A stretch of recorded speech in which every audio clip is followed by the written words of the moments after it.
Village কমিটির নির্বাচন সহ সব নির্বাচনের জন্য প্রস্তুত এখন প্রশাসন। আজকেই কথা বললেন রাজ্যের মুখ্যমন্ত্রী ডক্টর মানিক সাহা। নির্বাচন নিয়ে রাজ্য সরকারের কোনো রকমের অনীহা নেই। তিনি জানান যে নির্বাচন নিয়ে ইতিমধ্যে বরং নির্বাচন যাতে শান্তিপূর্ণ, নিরপেক্ষ ও সুষ্ঠুভাবে সম্পন্ন হয় তার জন্য প্রয়োজনীয় সমস্ত পদক্ষেপ ইতিমধ্যেই নেওয়া হয়েছে। কি রয়েছে আজকে মুখ্যমন্ত্রীর বক্তব্য, শুনুন। তরফ থেকে ডিসি ইলেকশন আমরা কখনোই বলিনি যে আমরা ডিসি ইলেকশন চাই না।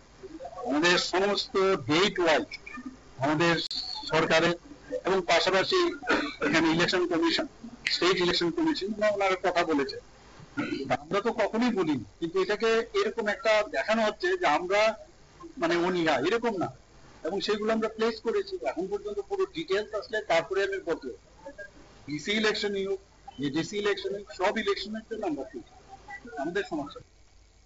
মুখ্যমন্ত্রীর বক্তব্য আপনারা শুনলেন এবং তিনি বলেন যে জনগণের গণতান্ত্রিক অধিকারের প্রতি রাজ্য সরকার প্রতিশ্রুতিবদ্ধ।